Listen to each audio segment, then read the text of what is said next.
Hi, everybody. Welcome back to Friars in Focus. It's good to be with you. I'm Father Frank Savola. I'm the guardian of the Friary here at St. Anthony's Shrine in downtown Crossing in Boston. And we're kicking off a new kind of mini series for Friars in Focus. We're going to be chatting with friars about what has been an important aspect of their journey, or who's been a friar that's had a large impact on their own Franciscan journey. You know, none of us do this alone. We've all been influenced by so many friars in our past, and we're continually influenced by friars that we're with now. And today we have a familiar old face here at the shrine, Brother Daniel Murray, who's been, Daniel, how long have you been here at St. Anthony's? I've been here about 14 years. 14 years here at the shrine, doing great ministry, taking care of mass cards and candles and all kinds of various and sundry things around the shrine, and being a good brother to everybody. You know, one of the things that people don't always understand about Franciscan life is that the reason we become friars is to live in fraternity with one another. That's the first thing St. Francis wanted of his brothers, and he wants it of us today. So it's important that we talk about our fraternity now and then, because out of our fraternity comes all the ministry that we do, the stuff that you see on a day-to-day basis here at the shrine or week to week. But you might not know a lot about our friar life. So Brother Daniel's here today to talk a little bit about that. So Daniel, what would you say is important about focusing on a friar who's impacted your life? Well, I think what I would say is this. You know, I look back to my vocation at, 50 years ago almost. I grew up in a Franciscan parish, and that's really where I got started, learning from the friars. And there were a lot of good friars that I knew as an adolescent, in my 20s, in those years when you kind of have a lot of questions about life. You don't know exactly where you're going. I certainly didn't. And there were friars there who had certain common denominators, you might call them, certain things about their personality that really gave me a lot of courage and a lot of comfort. First of all, they were very, very kind. They were very approachable. In many ways, you could talk to them like anybody you met on the street. I remember going to confession one time, or going up to church for confession, and I was late, and I saw one of the friars, and he said to me, "What's up, Daniel?" And he knew my name. And I said, "Oh, gee, Father, I'm late, but I was going to go to confession." He went over to the car, opened the door of the car, and said, "Well, get in. We'll hear your confession here." And that kind of just blew my mind. Later on, another story about confession, or reconciliation, as we call it today. It was Christmas time, and I had sent this friar that I used to go to confession quite often to a Christmas card. And I went into confession, and those were the days when, "Bless me, Father, for I have sinned," and there was the screen there. It was dark and aboding. And I told him my sins, like a good Catholic, thinking it was a private confession. And he gave me my penance. I finished it. And with that, he said, "Danny," and I said, "Yes, Father." He said, "By the way, thank you very much for the Christmas card." Oh my God, my anonymity has been blown. He knows who I am. And I think that gave me a comfort with the sacrament of reconciliation. Also, the friars were available just to chat. I remember stopping at the friary frequently and just chatting with them. They were very comfortable men to be around. And I remember one of the brother friars saying to me, "What do you want to be when you grow up?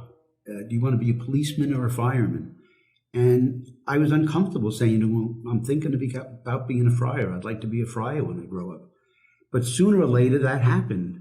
And I think those qualities, of being available for the sacraments, but also seeing friars do everyday things like gardening, doing manual labor around the friar. It didn't matter whether they were a priest or a brother. Helping out in the kitchen, planting flowers around the property. That's the thing that kind of impressed me. And I think every friar, as you said, our vocations start out at some point, but we need friars in our life, early in life, but also as we go through our journey, to strengthen our journey and make us feel more at home. Wow, thanks. That's really so true. You know, you talk about these friars from your childhood or your young adulthood when you were growing up and you're living in our parish in the Bronx. But you're right. We continually need friars in our lives that continue to challenge us, continue to help us grow, just continue to love us, and just be in fraternity with us. Do you have somebody that you want to talk about who does that for you? Yeah, one particular friar who has had a very strong influence on my life. He lives with us now, and that's Father Damien Park. I like to call him my neighbor across the hall. And why do you choose Damien?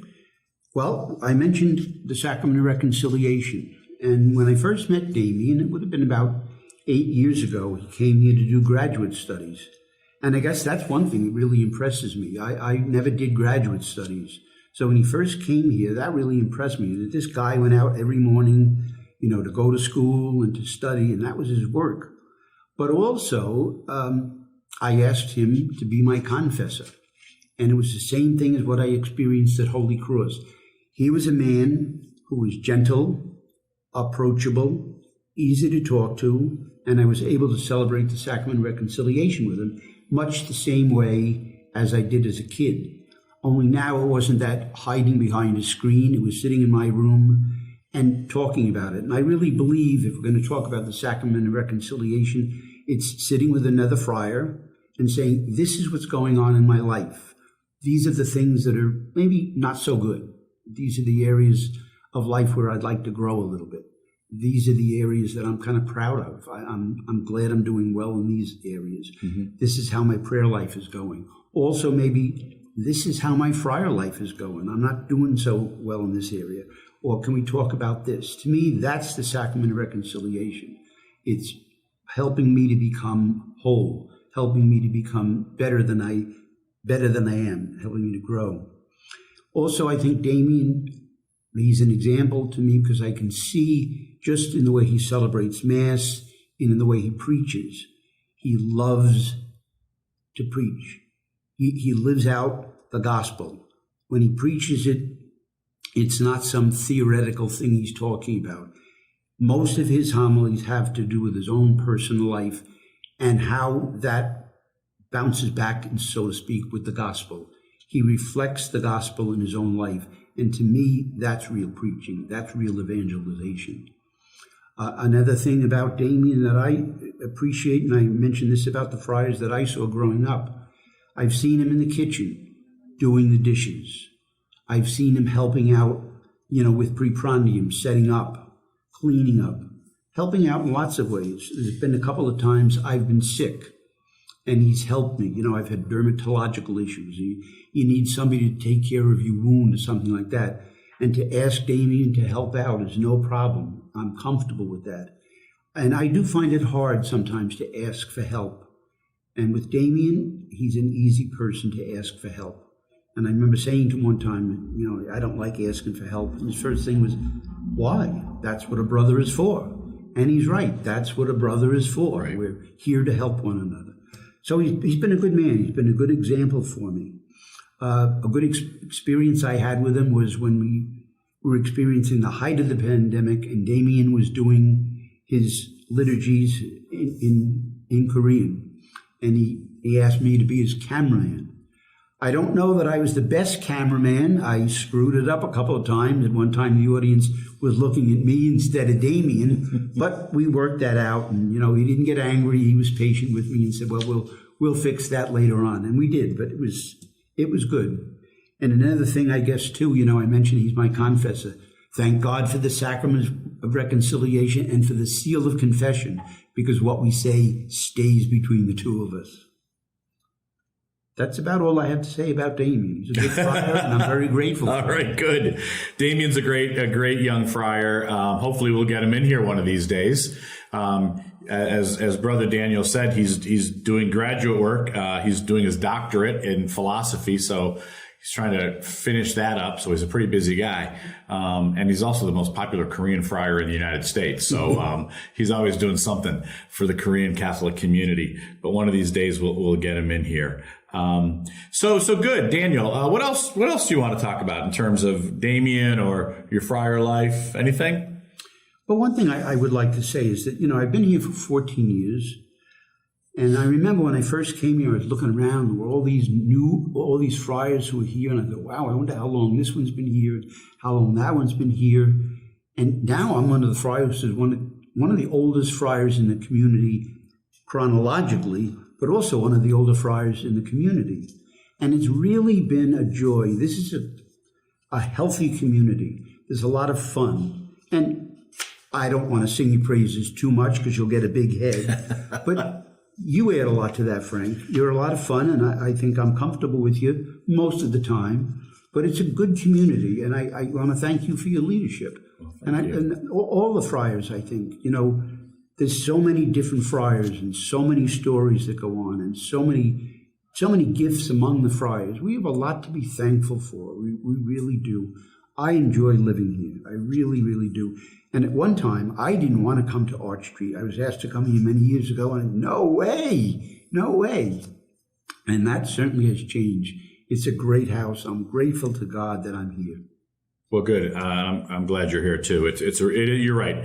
It's a really good friary to live in. And those of you watching this, you know that just by the way the friars are. We're always we always try to be happy and present, and a lot of that comes from how our community is, and so it is a good place to live. I've only been here for 4 years, so I do consider Daniel one of the older friars in the community, both his age and how long he's lived here. He's one of the old men. However, just as a side remark, he may recognize me as one of the older friars, but when it comes to respect, no, that's not true. I respect and love all the friars here. Just, I show it in different kinds of ways. When you're the guardian, you gotta do that kind of thing. But it is a good place to live. And fraternity, as I said in the beginning, is so important to us. It really is. And as Brother Daniel's saying, we find it in our whole group, and we're a big house. We have 27 friars living here. I think we're the second biggest house in our province. 27 men living in fraternity, that's a lot.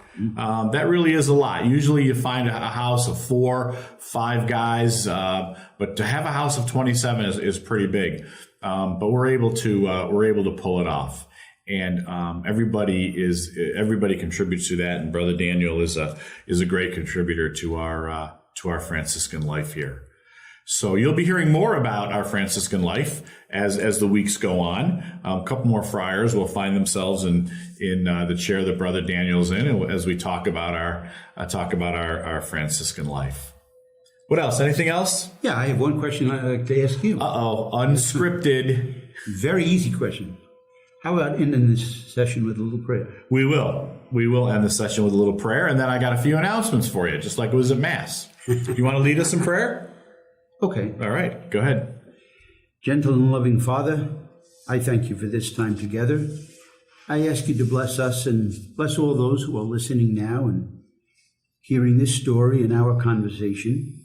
May the Lord bless you during this time of Lent as we stand in awe and waiting for the Lord Jesus to come and awaken a new spirit and sense of his presence in our lives during this season of Advent. Amen. Amen. And in that prayer, Brother Daniel called it both Lent and Advent. It's now Advent. Yes, it's Advent. I was just testing it. Just a couple things I want you to know about. A few things coming up here and going on here at the Shrine. First of all, our Christmas raffle drawing is December 19th, right after the 4 o'clock Mass. So that should put it somewhere around 5:15, Sunday, December 19th. And hopefully you've bought your tickets and you'll be hearing from Father Brian if you're one of the lucky winners. Secondly, we here at the Shrine are looking to hire a part-time sacristan. What is a sacristan? Sacristan is the person that, sort of keeps everything moving during Mass. That person sets up for Mass, takes care of all the incidental things around the Mass, helps with the collection, and makes sure that everything runs smoothly. If you are interested in that position, you can go to our website or you can send an email to hr@santanthonyshrine.org. That's hr@santanthonyshrine.org. This weekend, in accordance with the Archdiocese of Boston, we will begin a mask mandate. As we're all sadly aware, there's been a surge in COVID. And so we are going to ask that everyone wear a mask that comes into the shrine, whether you're coming to Mass or whether you're coming in for confession or to sit in the first floor and pray. You have to be wearing a mask, and that will begin on Saturday. So please keep that in mind. And it will run through probably the middle of January. Again, this is a mandate from the Archdiocese of Boston, Cardinal O'Malley. It's the end of the year, so year-end giving certainly helps the shrine, and it helps you. It's tax deductible. So if you're looking for a place to give away a few bucks, we can always use your money to help pay for the great things that we do here. The Women's Spiritual Reflection Group has restarted as of December 8th. You can call the shrine and speak with Carol O'Brien about that. Our Christmas Mass schedule is on the website, so please take a look at that and join us for all of our liturgies whenever you can. And you can help us reach more people by clicking subscribe on your YouTube channel. Subscribe to @Shrine Boston. Once again, our YouTube channel is Shrine Boston. Subscribe, and that would be great. Hey, thanks for being with us today. Have a great week, and we'll see you next time.